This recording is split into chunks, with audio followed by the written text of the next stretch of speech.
there, it's Oley again. Now it's time for part 2 of dyeing my hair with Kool-Aid. Alright, so now we have the hair. It's been soaking for like half an hour while I uploaded the other part of the video and did some other stuff I had to do. And now it's pretty dry. Some of it's still a little sticky, like I got it all over my hands. But yes, you're gonna need to be careful about touching it. If you're really concerned, you would need to wear a different shirt that you wouldn't mind getting dirty and probably put Vaseline on your head. I hope you're not playing along at home because it's too late for that now. But now comes the part of heat setting it. I did this last time with my Easter egg dye, and my hair ended up lasting a lot longer than I thought it would. So I really recommend this part. You could also wrap it up and keep it on overnight. But I'm like instant gratification. Come on, let's get it done. I don't want to wait for it. And besides, you can also do heat setting and keeping it on all night. But I'm just going to show you how to do heat setting. I'm just going to do that this time. So, I'm only doing a little bit of my hair. Most of the people who leave it all in overnight, sealed up in plastic, they did their whole head. So really just look at what you're doing, see what's best for how much hair you're doing. But see, I'm just doing this. Easy for straightener. Okay. So first of all, you're going to need some plastic wrap. I'm using this press and seal stuff because I don't have any regular plastic wrap. Once it comes time to the rinsing off stage, you're going to want your gloves again and a spritzer bottle of water. And mirror again. Okay, so first of all, wrap your hair in the plastic wrap. Doesn't have to be perfect. Actually, I think press and seal wrap's a lot better. Yeah, and this isn't covering all of it, but that is a-okay. Oh yeah, and I might want to note that you might want to put down a towel or something. And once again, that's one of those things you probably should have done to begin with. But yeah.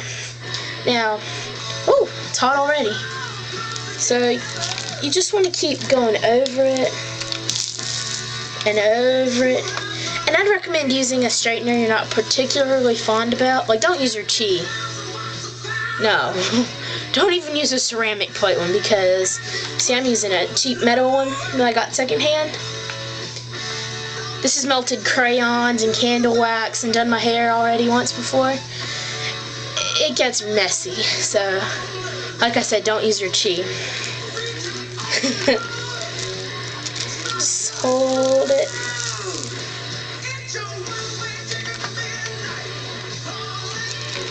Just want to go over it a bunch. Oh. Once it starts getting a little hard. Okay, so usually this works, but the press and seal wrap, it's not working. So I'm going to go ahead and just take it off. You got to know how to troubleshoot. That's one of the best things to know how to do.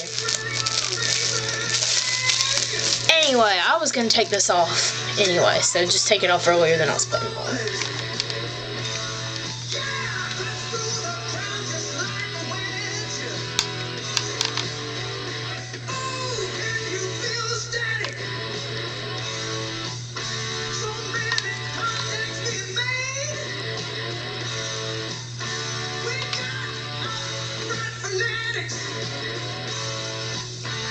Now, eventually, this is a lot stickier.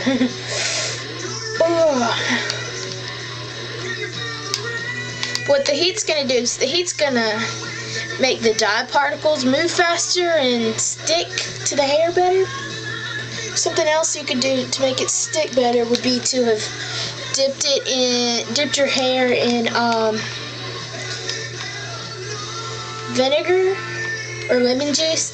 That was part of the reason why I used the lemon in my dye, because it had real lemon in it, and citric acid, so it was more acidic and would stick in the hair better. And so I'm hoping that would make a difference. Oh, this smells so good right now. Alright, and see, here's where the bottle of water and the towel come in handy.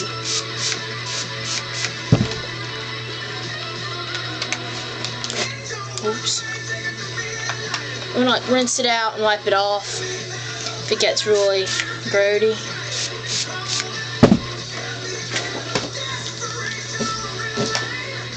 And also, every so often, you're gonna want to mist your hair. Just a little. That's why I wanted you to get a mist bottle. Spray bottle. I'm about to the point where I'm gonna need to put on my gloves again. So let me go ahead and do that.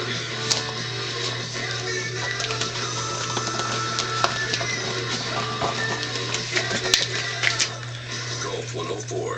The use of Golf 104 is strictly recommended during the operation of heavy machinery.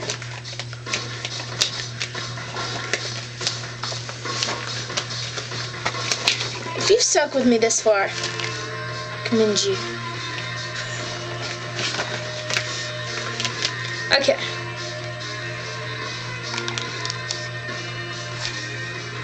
You're going to want to do this part, well, pretty much until you get bored with it.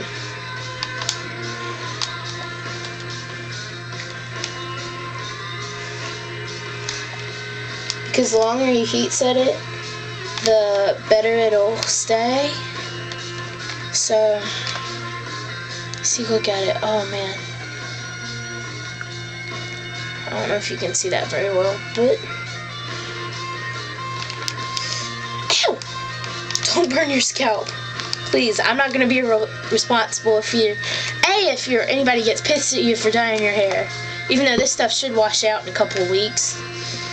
It'll get dim after a while, but then you can still see it if you look close. Well, this is on dark hair. Mine's like medium dark brown, a little bit of blonde. So if it doesn't wash out in time and people get mad at you, not my fault. Also, if you burn yourself with a straightener, not my fault either. So if I burn myself, it is my fault. Woo!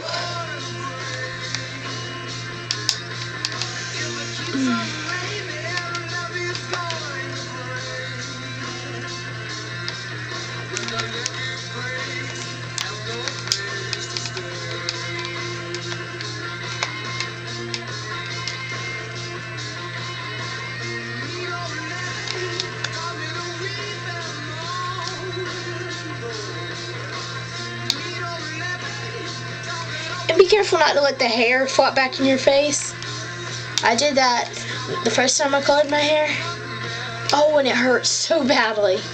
Because it was like steaming hot. If you don't have a straightener, I guess you could use a hairdryer. Except you would need to mist more often with that because you really want it to be a moist heat. Oh yeah, I know you're not supposed to use this on wet hair because it like boils your hair or something, but really it doesn't do any worse damage than if you use a chemical dye. This isn't chemical, this is just food coloring. So it's not near as bad. But a chemical dye is a lot worse for your hair. I mean, sure, it lasts longer, but it burns your hair. Besides, you really don't want to keep one hair color for too long. That's just boring. You want to be adventurous, dynamic instead of static. Okay. Once you've run it through a few times. Oh, am I getting on the camera? No. Okay, once you've run your straightener over it for a little while, you want to add a lot more water and start to rinse it out. Not too much. You don't want to just